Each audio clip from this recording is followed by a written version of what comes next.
Hello everyone, Charcoal here, and welcome to another discussion video. Book 14 is right around the corner, so I figured now was as good a time as any to finally voice my thoughts on last year's major release, Dragonslayer. I've seen some differing opinions on this book, and I'm just gonna say this right out of the gate, I'm not a fan.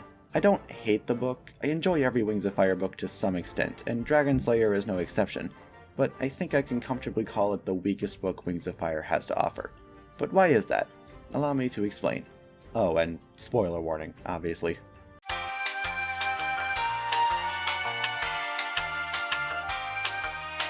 Imagine it's 2019, and a new Legends book just got announced for 2020. What could it be? The book about the Scorching that everyone's been wanting for years? Now that we know the legend of the Hive, we know that Leafwings and Beetlewings were still on Pyria at the time of the Scorching. That would have been awesome. Or maybe it's about the legend of the Hive itself, or the Tree Wars. Those would have been cool to see. But no. Instead, this series about dragons gave us a 500-page book about humans. And this is my first big problem with it. Part of what makes Wings of Fire unique and helps it stand out from other medieval fantasy books is that it's not the humans who get the spotlight, it's the dragons. By focusing on humans, you're taking away what makes Wings of Fire special. Don't get me wrong, I don't think the concept is inherently bad. We've seen how humans are portrayed in this series, seeing their perspective actually sounds pretty interesting. But if you're going to make a Wings of Fire book about humans, you need to do something creative with it. Do something that can only happen in the Wings of Fire world.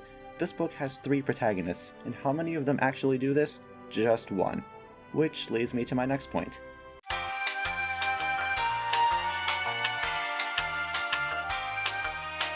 The protagonists of the book, Ivy, Leaf, and Wren, are very disconnected from each other, especially Wren. Let's take a moment to compare Dragonslayer with its fellow Legends book, Darkstalker.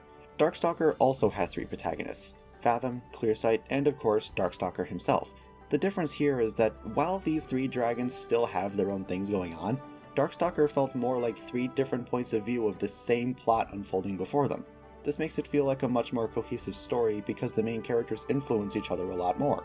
On the other side of the spectrum, Dragonslayer feels more like it's cutting between 3 separate plots all happening at once. Ivy and Leaf don't meet until the beginning of part 3, and Wren is just doing her own thing for most of the book. The 3 of them are never even in the same place together until the very end. While Darkstalker feels like it's constantly building to something big, the mains and Dragonslayer keep interrupting each other, and it just doesn't flow very well. Next, I want to take a look at each protagonist's story individually, starting with...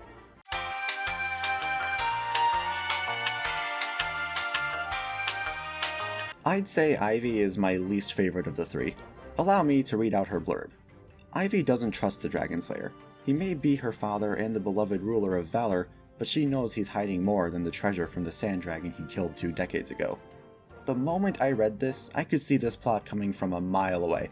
Leader brings his people out of a crisis and is now idolized as a Jesus figure, but becomes more tyrannical and suppresses opposition. Main character becomes suspicious and gradually discovers secrets, culminating in the leader being revealed as a fraud, aka every dystopia story ever. And what do you know? I was right on the mark. Ivy's story was so boring and predictable. At no point was I properly invested. At no point did I ever say, ooh, that's a nice twist. At no point did they do anything new with this trope that actually surprised me. But the worst part is, there's hardly a climax. They just forget about Heth for several chapters, and then in the second to last one before the epilogue, they knock on his door with Sky and he just breaks down right then and there. No climactic battle, nothing. In this book, titled Dragonslayer, the Dragonslayer himself was dealt with as an afterthought at the tail end of the book. What a waste. It's just so shallow. In fact, that's how I describe Ivy's entire story. Shallow. Cliché, boring, and shallow. Moving on.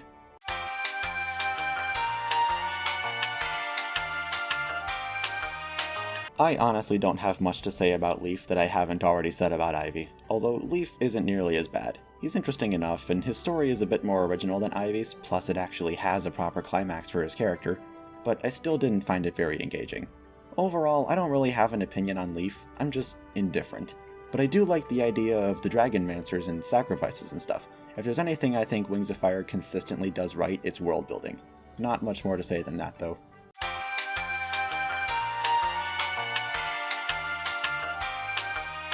If you've been getting tired of hearing me rant, you're in luck, because this is where things take a turn for the better. I love Wren. Now this is how you do a Wings of Fire story about humans. While Ivy and Leaf did find themselves in dragon buildings, they mostly just interacted with the humans in them.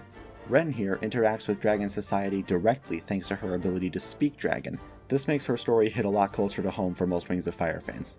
And it allowed for Murder Basket. That scene was hilarious. Her relationship with Sky is so adorable. The two are honestly a perfect pair. They try to avoid both humans and dragons wherever possible, but Wren braves the Sand Palace without hesitation when Sky is in trouble. I love that. It adds that extra layer of depth that makes Wren a more likable character. Plus, the whole Easter egg of Sky actually being Peryl's long-lost twin just makes him even more interesting. Makes you think of what might happen now that we know he's not actually dead.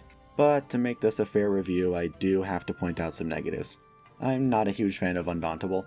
His friendship with Wren is nice, but a lot of times he just comes off as entitled. Oh, and Rose. I hate Rose. She serves her purpose well enough of guiding Wren through the Sand Palace, but then she prefers staying with Smolder instead of going home?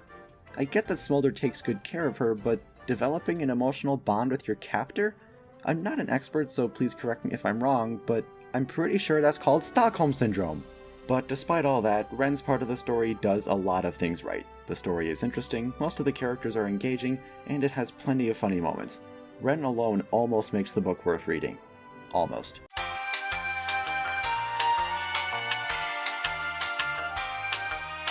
My last major gripe with the book itself is the epilogue, and that whole thing with the Invincible Lord wanting to conquer Pyria. I thought the book ended in a fine enough spot. I honestly wouldn't complain if we just never saw these characters again, but then Tui just had to go and set up a sequel. In case you somehow haven't figured it out, I don't like this book, so a sequel was the last thing I wanted to see. But that's just my personal bias talking. The real problem here is that this Invincible Lord guy just isn't threatening. Is he a threat to Wren? Yes. Is he a threat to Sky? Probably. Is he a threat to dragonkind as a whole, like the book so obviously wants us to believe? Absolutely not. Oh, but he wants to control Wren because she can communicate with the dragons. Hate to break it to you, buddy, but she can't do anything more than that. She can only talk to them, not control them. And it's not like Wren would cooperate anyway, and even if she did, dragons wouldn't listen to her. Imagine one day a magical talking mouse skittered up to you and said, "Hey, my people need you to kill your family for us so we can take over your house." That's essentially what's going on here. Take a step back and look at it that way, and it's honestly more amusing than ominous.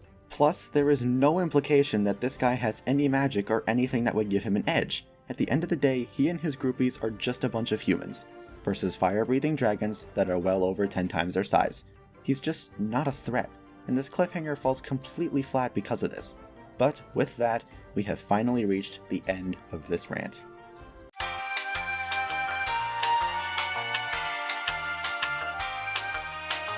So, how do we go about improving a book as flawed as Dragonslayer?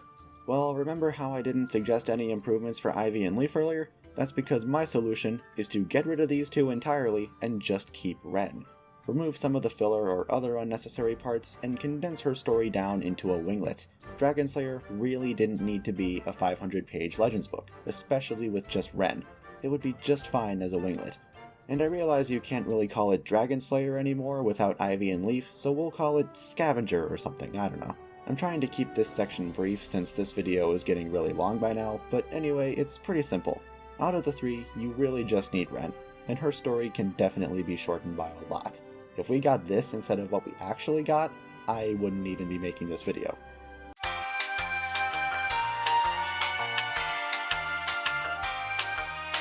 The entire time I was writing this video, I asked myself, why am I making this now, over a year after Dragonslayer came out? Well, I want this video to be an archive of my current thoughts on the book.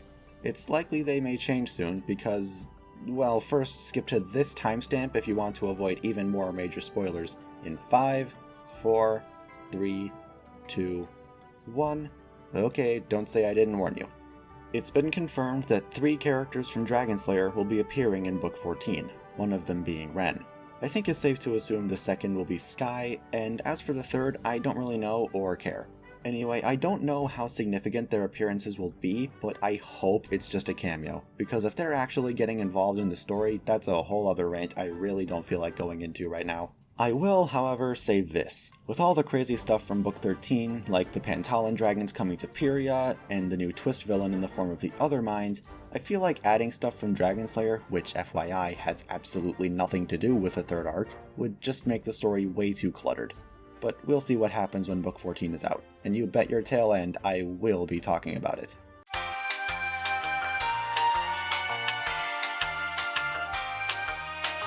Overall, Dragonslayer is a mess. It had an intriguing concept, but it fell flat on its face in most areas. Even with how much I like Wren's part of it, I really don't think it's enough to save the book. I'd say it's fine for a one-time read if you really want to, but I can't really recommend it. Anyway, that just about does it for this video. I hope it was worth all the work that went into it. Do you agree or disagree with anything I said here? Any ideas for future discussions? As always, let me know in the comments. This has been Wings of Charcoal, and I will see you guys in the next video.